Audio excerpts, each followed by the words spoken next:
नमस्कार दोस्तों, कैसे हैं आप सभी लोग। आई होप कि सब अच्छे होंगे और काफी अच्छी आपकी स्टडी भी चल रही होगी। तो आने वाले आपका चाहे कोई भी एग्जाम है दोस्तों, हर किसी के लिए महत्वपूर्ण रहने वाली है आज की क्लास। और आज की क्लास में दोस्तों हम 40 महत्वपूर्ण प्रश्न देखेंगे, प्रीवियस ईयर क्वेश्चन, ठीक है, जो विभिन्न परीक्षाओं में पूछे गए हैं। और 2017 की सभी परीक्षाओं में जो सामान्य हिंदी से प्रश्न पूछे गए थे उनको हम यहाँ पे देखेंगे, ठीक है। एक तो परीक्षा है यहाँ पे उत्तराखंड भंडार पाल परीक्षा, जो 9 जनवरी 2017 को हुई थी। और उसके बाद दूसरा पेपर है यहाँ पे हिंदी का कनिष्ठ सहायक कंप्यूटर ऑपरेटर, 9 जनवरी 2017, ठीक है। तो यहाँ पे महत्वपूर्ण हो जाते हैं क्वेश्चन, प्रीवियस ईयर क्वेश्चन है दोस्तों। अगर चैनल में नए हैं, जुड़े नहीं हैं, तो जुड़ जाएं और अपने स्टडी करने वाले दोस्तों के साथ भी जरूर से क्लास को शेयर करें। मैंने प्लेलिस्ट ही बनाई है दोस्तों, सामान्य हिंदी प्रीवियस ईयर करके, ठीक है, प्लेलिस्ट बनाई है, उसमें 5 से 6 वीडियो ऑलरेडी अपलोडेड है। और यहाँ पे हम इसको कंटिन्यू करेंगे दोस्तों। जितने भी इस बुक में प्रीवियस क्वेश्चन दिए गए हैं, एग्जाम दिए गए हैं, उनको हम सारे देखेंगे। और आने वाले जो आपके कोई भी एग्जाम है तो उनके लिए बेनिफिट यहाँ पे जरूर से मिलेगा। तो स्टार्ट करते हैं, पहला क्वेश्चन देखते हैं दोस्तों। निम्नलिखित में पुल्लिंग शब्द कौन सा है? तो पुल्लिंग शब्द कौन सा है दोस्तों? दया। दया क्या हुई? दया आ गया तो नहीं होता, दया आ जाती है ना, दया आ गई तो स्त्रीलिंग होगी। घटना घट गई, ठीक है, तो घट गई, यहाँ भी ई आ रहा है, पुल्लिंग नहीं होगा, स्त्रीलिंग है। जड़ता भी क्या है, यहाँ पे स्त्रीलिंग शब्द होगा। और पुल्लिंग बुढ़ापा, बुढ़ापा आ गया, ठीक है, तो पुल्लिंग शब्द होगा यहाँ पे बुढ़ापा। Option number D right answer होगा। आगे है पुरुष शब्द में कौन सी संज्ञा है दोस्तों? तो पुरुष शब्द में संज्ञा है यहाँ पे जातिवाचक संज्ञा। वो कैसे? क्योंकि पुरुष क्या है, एक जाति है, महिला क्या है, एक जाति है, ठीक है। आगे देखते हैं। मैं घर पहुंचा कि पानी बरसने लगा और पानी इतना बरसा कि ठंड बढ़ गई। तो इसका क्या यहाँ आंसर होगा दोस्तों? कैसा ये वाक्य है? तो वाक्य किस प्रकार का दिया गया है? जहां पे दोस्तों और लग जाता है तो वो दो वाक्यों को कनेक्ट करता है। तो जब दो वाक्य आपस में कनेक्ट होते हैं, मिलते हैं, जुड़ते हैं, तो और जहाँ पे लगता है दोस्तों, वहां सीधे आपको क्या करना है, संयुक्त वाक्य का उदाहरण हो जाएगा। आगे देखेंगे, जीवन अप्पी का संधि विच्छेद करना है दोस्तों। जीवन अप्पी का संधि विच्छेद, तो जीवन धन अपी इसका राइट आंसर होगा। और नौ भी कौन सा लगेगा दोस्तों? आधा नौ लगेगा, ठीक है, हलंत लगेगा नीचे से। जीवन धन अपी क्या होगा? जीवन अपी का सही संधि विच्छेद होगा। आगे किस शब्द में द्विगु समाज नहीं है? तो द्विगु समाज कौन से में नहीं है? तो यहाँ पे दोस्तों पंचवटी में तो है द्विगु समाज, त्रिवेणी में भी है और चौराहा में भी है। तो पीताम्बर में यहाँ पे नहीं होगा। पीताम्बर एक बहुब्रीहि समास का उदाहरण होगा। आगे उपयुक्त उपयुक्त उत्तर दीजिए। उद्धव का ना लेना, ना माधव का देना। तो इसके लिए क्या यहाँ पे राइट होगा दोस्तों? तो इसका राइट आंसर होगा सब झमेलों से अलग रहना, ठीक है, क्या होगा? सब झमेलों से अलग रहना। आगे अंडे का शहजादा मुहावरे का अर्थ है। तो अंडे का शहजादा मुहावरे का अर्थ है दोस्तों अनुभवहीन, ठीक है, अनुभवहीन व्यक्ति कोई है उसको हम कह सकते हैं अंडे का शहजादा, यानी कि कुछ पता है नहीं और यहाँ पे चले ज्ञान देने, इस प्रकार से भी हम यहाँ पे कह सकते हैं। आगे है निम्नलिखित में से कौन सा कथन सत्य है? तो कौन सा कथन यहाँ पे सत्य होगा दोस्तों? तो उसका राइट आंसर होगा यहाँ पे दोहा व सोरठा के तृतीय चरण में 13-13 मात्राएं होती हैं। ना जी ना, दोहा व सोरठा के प्रथम चरण में 13-13 मात्राएं होती हैं। दोहा व सोरठा के द्वितीय चरण में 13-13 मात्राएं होती हैं। तो इसमें से कोई भी यहाँ पे कथन सत्य नहीं है। आगे हिंदी वर्णमाला में अयोगवाह वर्ण है। तो अयोगवाह वर्ण दो ही होते हैं दोस्तों, एक होता है अंक और दूसरा होता है अह। आगे ज्यों किसके मेल से बना है दोस्तों? तो ज्यों यहाँ पे बना है आधा जौ प्लस ngौ से बना हुआ है दोस्तों। ऑप्शन नंबर सी इसका राइट आंसर होगा। आगे अर्धविराम चिन्ह को पहचानना है यहाँ पे। तो अर्धविराम चिन्ह होता है दोस्तों हमारा कौन सा? ये होता है हमारा अर्धविराम चिन्ह। आगे गुरुत्व शब्द में कौन सी संज्ञा है? तो गुरुत्व, गुरु क्या है? जाति है, ठीक है, और गुरुत्व क्या हो जाएगा? भाव आ रहा है गुरुओं का, ठीक है, तो भाववाचक संज्ञा का उदाहरण। आगे प्रेस प्रतिनिधि शब्द है। तो प्रेस प्रतिनिधि शब्द कौन सा है? तो संकर शब्द है प्रेस प्रतिनिधि।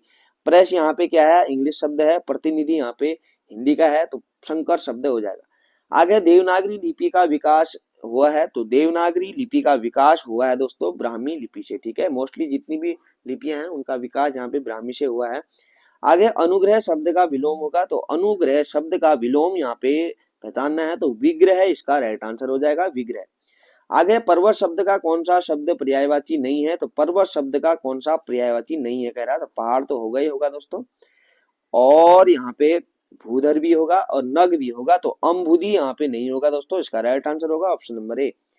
आगे तूफानों के बीच रिपोर्टाज के लेखक का नाम है, तो तूफानों के बीच रिपोर्टाज एक रचना है दोस्तों, इसके लेखक का नाम है यहाँ पे रांगे राघव का राइट आंसर होगा। आगे किस ध्वनि के उच्चारण में नासिका से अधिक और मुख से कम सांस बाहर निकलती है, तो उनको हम यहाँ पे कहते हैं दोस्तों अनुनासिक शब्द, अनुनासिक स्वर या फिर व्यंजन या फिर कह सकते हैं। आगे विभत्स, विभत्स रस का स्थायी भाव होगा, तो विभत्स रस का स्थायी भाव बताना है, तो इसका राइट आंसर होगा जुगुप्सा। क्या होगा? जुगुप्सा। इस परीक्षा में जो पूछे गए थे 20 क्वेश्चन, उसका लास्ट क्वेश्चन हम यहाँ पे देखेंगे। ये भंडारपाल परीक्षा थी दोस्तों 9 जनवरी 2017। लास्ट क्वेश्चन देखेंगे, शेखर एक जीवनी किस प्रकार की रचना है, तो शेखर एक जीवनी किस प्रकार की रचना है दोस्तों, तो यह एक उपन्यास है। क्या है? उपन्यास। ठीक है, तो ये तो हमने देख ली भंडारपाल परीक्षा में जो क्वेश्चन पूछे गए थे। अब देखेंगे यहाँ पे कनिष्ठ सहायक कंप्यूटर ऑपरेटर 9 जनवरी 2017 को जो परीक्षा हुई थी, उसमें क्वेश्चन जो पूछे गए थे उनको। तो स्वर के कितने भेद होते हैं दोस्तों?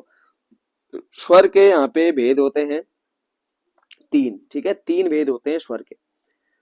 ठीक है, आगे है प वर्ग का उच्चारण होता है, तो प वर्ग का जो उच्चारण है, हमने पिछली वीडियो में मैंने जब डिटेल में क्लास दी थी दोस्तों, आपने अगर वॉच नहीं करी है तो कम से कम उसमें 54 से 55 क्लासेस ऑलरेडी अपलोडेड हैं, और बीएस नेगी जी की जो बुक है मैंने उससे वह करवाई है दोस्तों, ये भी बीएस नेगी जी की ही बुक है।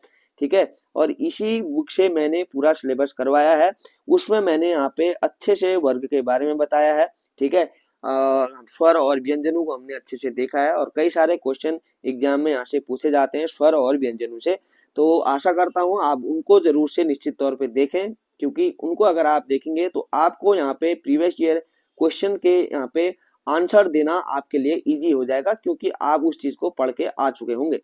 ठीक है, तो प वर्ग का उच्चारण होगा यहाँ पे दोस्तों ओष्ठ से। ठीक है, जब आप उच्चारण करेंगे प का, तो दोनों ओष्ठ आपके दोनों होंठ आपस में मिलेंगे, तब जाके आप प का उच्चारण कर पाएंगे, प वर्ग। ठीक है, पूरा प वर्ग। प वर्ग के अंतर्गत 5 यहाँ पे स्वर आएंगे, तो उनको आप देख सकते हैं, व्यंजन आएंगे।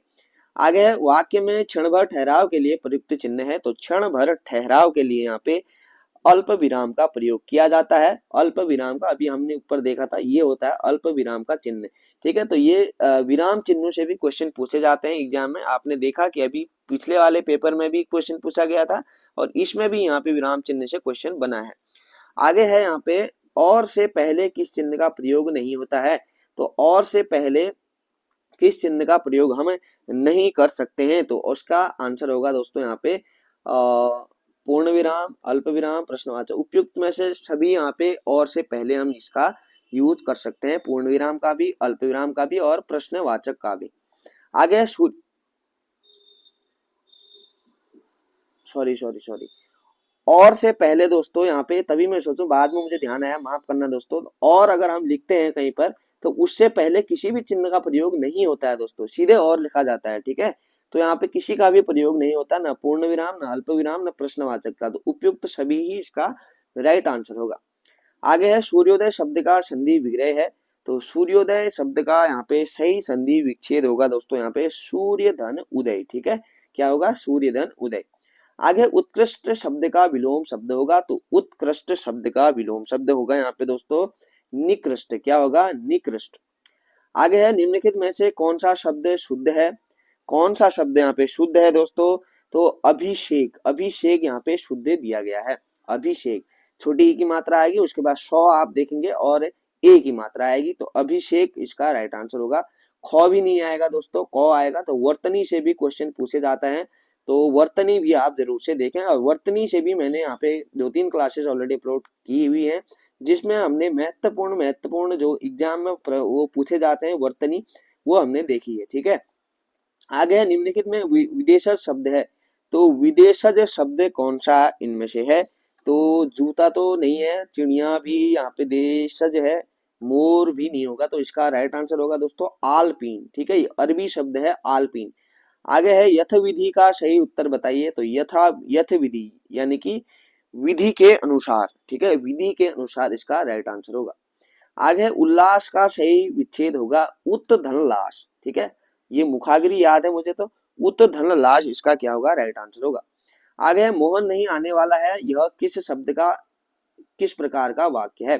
तो मोहन नहीं आने वाला है, तो क्या है दोस्तों, यहाँ पे नहीं का प्रयोग हुआ था, तो नकारार्थक शब्द होगा। ठीक है, नकारार्थक ही होगा वाक्य। आगे किए हुए को मानने वाला वाक्यांश के लिए एक शब्द है, तो किए हुए को मानने वाला, उसके लिए हम यहाँ पे प्रयोग कर सकते हैं दोस्तों कृतज्ञ का। ठीक है, कृतज्ञ। आगे कंगाली में आटा गीला का अर्थ होगा यहाँ पे, तो कंगाली में आटा गीला का अर्थ यहाँ पे होगा दोस्तों हमारा अभाव की स्थिति में और हानि हो जाना, या तो एक तो और ही पहले से ही हानि हुई है, उसके बाद फिर यहाँ पे आपको हानि लग जाती है, तो कंगाली में आटा गीला कह सकते हैं। आगे निम्न में एक शब्दालंकार नहीं है, तो शब्दालंकार कौन सा नहीं है दोस्तों, तो शब्दालंकार इसमें से उपमा अलंकार नहीं है, ये सारे वक्रोक्ति यमक और अनुप्रास ये सब शब्दालंकार के उदाहरण हैं। आगे है छंद के विषय में कहा गया है, तो छंद के विषय में क्या कहा गया है दोस्तों, छंद क्या है, काव्य की आत्मा है, यानी कि छंद काव्य आत्मा है। आगे राम भक्त कवियों के काव्य में कौन सी भाषा प्रयुक्त हुई है, तो राम भक्त कवियों के काव्य में, जो राम भक्त कवि हैं दोस्तों, उनके काव्य में कौन सी भाषा ज्यादातर यहाँ पे प्रयुक्त हुई है, तो अवधि भी हुई है, ब्रज भाषा भी हुई है, तो ए और बी इसका राइट आंसर होगा। आगे निम्नांकित में से कौन सा रचनात्मक उत्तराखंड का है, हाँ ठीक है, जो रचनाकार कौन सा इसमें से है, जो जो है उत्तराखंड से, तो इसमें होंगे दोस्तों शेखर जोशी, इसका राइट आंसर होगा। आगे निम्न काव्य पंक्तियों में कौन सा रस है, काव्य पंक्ति दी है, सुनहु राम जय शिव धनु तोरा, सहज बाहु समसो रिपु मोरा, सो बिलगाऊ बिहाई समाजा, नत मारे जाइए सब राजा। ठीक है, तो इसका राइट आंसर होगा दोस्तों हमारा इसमें रौद्र रस। कौन सा है, रौद्र रस, यानी कि गुस्सा वाला, यहाँ पे गुस्से वाली लाइन है। ठीक है, आगे है राजभाषा संबंधी संवैधानिक अनुच्छेद कौन सा है, तो राजभाषा संबंधी जो संवैधानिक अनुच्छेद है दोस्तों, वो है अनुच्छेद 343 से 351 ईस्वी, इसका सॉरी 351 अनुच्छेद तक क्या है, राजभाषा संबंधी यानी कि हिंदी संबंधी प्रावधान दिए गए हैं। लास्ट क्वेश्चन देखेंगे, उसने कहा था कहानी के रचनाकार हैं दोस्तों, तो उसने कहा था तो कहानी है, ये इसके रचनाकार है चंद्र शर्मा गुलेरी। तो आज की क्लास में दोस्तों हमने यहाँ पे लगभग 40 क्वेश्चन देखे, यानी कि 2 पेपर हमने यहाँ पे देखे, और प्रीवियस ईयर क्वेश्चन है दोस्तों। इस प्रकार से हम यहाँ से आइडिया लगा सकते हैं कि कहाँ कहाँ से क्वेश्चन बन रहे हैं। ठीक है, तो मिलते हैं नेक्स्ट क्लास में, तब तक के लिए अपना ध्यान रखें, धन्यवाद।